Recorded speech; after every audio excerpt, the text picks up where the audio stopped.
BNP আয়োজিত বিজয় দিবসের আজকের এই আলোচনা অনুষ্ঠানের সম্মানিত সভাপতি জনাব মির্জা ফখরুল ইসলাম আলমগীর, মঞ্চে উপস্থিত স্থায়ী কমিটির সম্মানিত সদস্যবৃন্দ সহ উপস্থিত নেতৃবৃন্দ, আমার সামনে উপস্থিত প্রিয় ভাই বোনেরা এবং প্রিয় সহকর্মীবৃন্দ সহ সমগ্র দেশের গণতান্ত্রিক আমি প্রিয় জনগণ, আসসালামু আলাইকুম।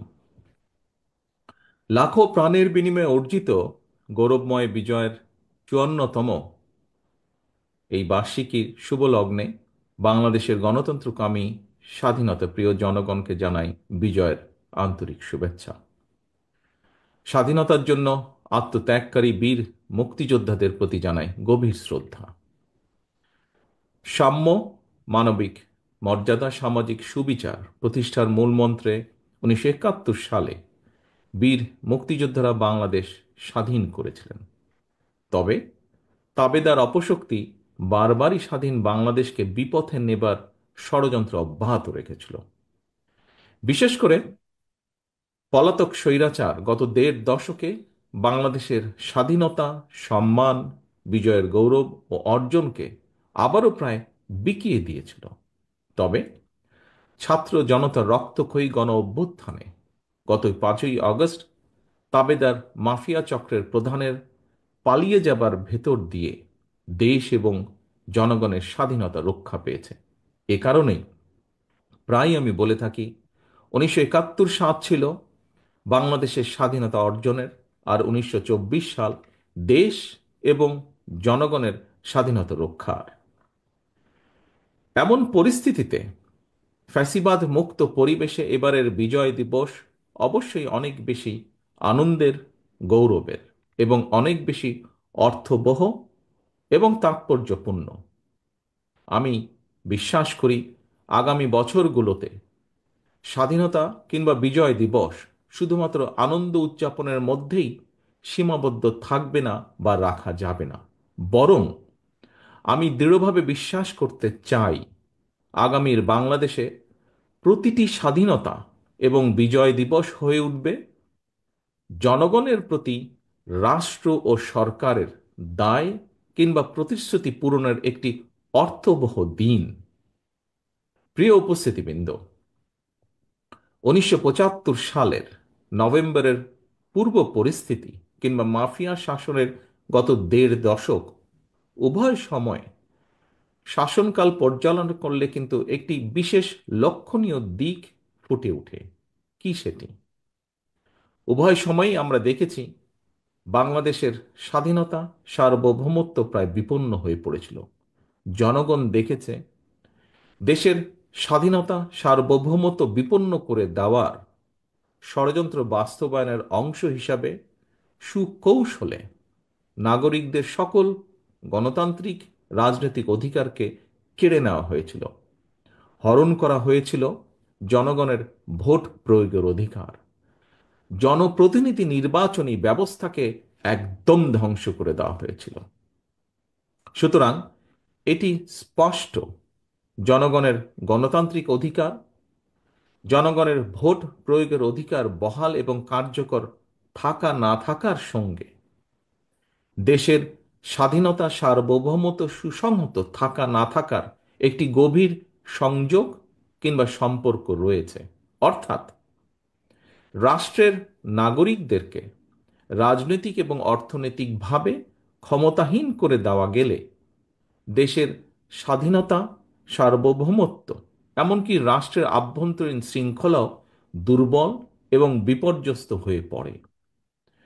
রাষ্ট্র এবং জনগণকে স্বনির্ভর এবং শক্তিশালী করতে হলে রাষ্ট্র ও রাজনীতির প্রতিটি ক্ষেত্রে গণতন্ত্রের লালন, বিকাশ এবং চর্চা অত্যন্ত জরুরি। আমরা মনে করি রাষ্ট্র ও সমাজে গণতান্ত্রিক রাজনীতি চর্চার অন্যতম প্রাতিষ্ঠানিক কেন্দ্রবিন্দু হচ্ছে জনগণের সরাসরি ভোটে নির্বাচিত জবাবদিহিতাদের দ্বারা, জনপ্রতিনিধিদের দ্বারা গঠিত জাতীয় সংসদ। জবাবদিহিমূলক সরকার ও সংসদ যথাযথভাবে কার্যকর থাকলে জনগণের রাজনৈতিক ক্ষমতাও নিশ্চিত থাকে। প্রিয় সহকর্মীবৃন্দ, আমাদের মনে রাখা দরকার, জনগণ শক্তিশালী না থাকলে জাতীয় ঐক্য শক্তিশালী হয় না। রাষ্ট্র ও রাজনীতির গুণগত পরিবর্তনের জন্য সংস্কারের বিকল্প নেই। তবে একই সঙ্গে এটিও মনে রাখা জরুরি, কেউ স্বৈরাচার কিংবা ফ্যাসিস্ট হতে চাইলে তার কাছে সংবিধান কিংবা প্রবিধান বাধা হয়ে দাঁড়াতে পারে না বা দাঁড়ায় না। বরং রাষ্ট্রের প্রচলিত বিধিবিধানকে উপেক্ষা করেই কোনো একজন শাসক স্বৈরাচার কিংবা ফ্যাসিস্ট হয়ে ওঠে। সুতরাং রাষ্ট্র এবং সরকারকে স্বৈরাচার বা ফ্যাসিবাদ থেকে সুরক্ষিত রাখতে চাইলে সুসংবদ্ধ বিধিবিধানের চেয়েও রাষ্ট্র রাজনীতির প্রতিদিনের কার্যক্রমে, নাগরিক জীবনের প্রতিদিনের চালচিত্রে গণতান্ত্রিক রাজনৈতিক সংস্কৃতির চর্চা অত্যন্ত বেশি জরুরি। প্রতিদিনের কার্যক্রমে গণতান্ত্রিক চর্চার মাধ্যমেই রাষ্ট্র সমাজ থেকে ফ্যাসিবাদের উপাদান দূরীভূত করা সম্ভব, দূরীভূত হয়ে থাকে। প্রিয় দেশবাসী, বর্তমান অন্তর্বর্তীকালীন সরকার কি করতে চাইছে?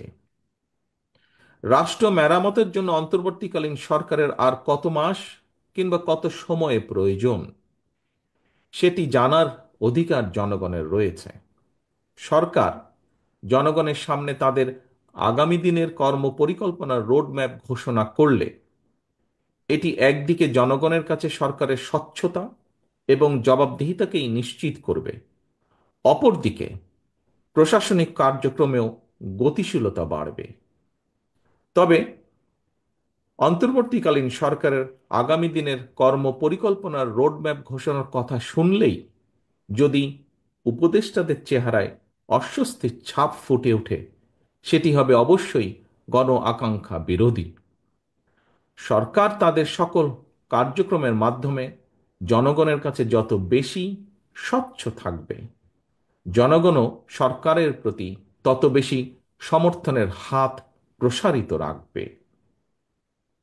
প্রিয় ভাই বোনেরা, প্রায় প্রতিদিন দেশের কোনো না কোনো হাসপাতালে ডেঙ্গুতে মানুষের মৃত্যু অব্যাহত রয়েছে। হাসপাতালের চিকিৎসা খরচ যোগাতে অনেকের জীবনে নাভিশ্বাস উঠেছে। এর পাশাপাশি নিত্য প্রয়োজনীয় দ্রব্যমূল্যের লাগামহীন ঊর্ধ্বগতিতে দিশেহারা সমাজের প্রায় প্রতিটি মানুষ। প্রতিদিনের সংসারের ব্যয় মেটাতে জনগণকে যুদ্ধ করতে হচ্ছে। সুতরাং জনজীবনে নিত্য দুর্ভোগ কিংবা বাজার পরিস্থিতি নিয়ন্ত্রণ না করে অন্তর্বর্তীকালীন সরকার যদি শুধু সংস্কারের নামে সময় সংক্ষেপ করেন, তাহলে জনগণের কাছে সংস্কার আগে নাকি সংসার আগে, এই প্রশ্নটি মুখ্য হয়ে উঠতে পারে। দুর্ভোগ বর্তমানে মেনে নিলেও জনগণ এখনো সরকারের বিরুদ্ধে তেমন উচ্চ বাচ্য করছে না, কারণ জনগণ বর্তমান অন্তর্বর্তীকালীন সরকারকে সফল দেখতে চায়। তবে আগেও বলেছি, আজও উল্লেখ করতে চাই, অন্তর্বর্তীকালীন সরকার নিজেরা নিজেদেরকে সফল দেখতে চায় কিনা তা তাদের কার্যক্রমের মাধ্যমেই প্রমাণ করতে হবে। প্রিয় ভাই বোনেরা, একটি দেশের জন্য 54 বছর সময় কম নয়। এই কথাটি গতকাল একজন প্রতিবন্ধী ভাই উনি উল্লেখ করেছেন তার কিছু কথা বলতে গিয়ে। লাখো মানুষের রক্তের উপর দিয়ে দেশের জনগণ আজ এক অভূতপূর্ব ঐক্যের মোহনায় এসে দাঁড়িয়েছে। এই ঐক্যকে কাজে লাগিয়েই একটি বৈষম্যহীন বাংলাদেশ গড়ার লক্ষ্যে আমাদেরকে এগিয়ে যেতে হবে। একটি বৈষম্যহীন মানবিক বাংলাদেশ বিনির্মাণের লক্ষ্যে বাংলাদেশ জাতীয়তাবাদী দল বিএনপি ইতিমধ্যেই 31 দফা কর্মসূচি ঘোষণা করেছে, যা এখানে দলের মহাসচিব সহ আরো কয়েকজন বক্তা উল্লেখ করেছেন তাদের বক্তব্যে। এই কর্মসূচির লক্ষ্যই হচ্ছে শিশু, নারী, বৃদ্ধ অথবা দলমত, ধর্ম, বর্ণ নির্বিশেষে রাষ্ট্রকে অবশ্যই প্রতিটি নাগরিকের দায়িত্ব নিতে হবে।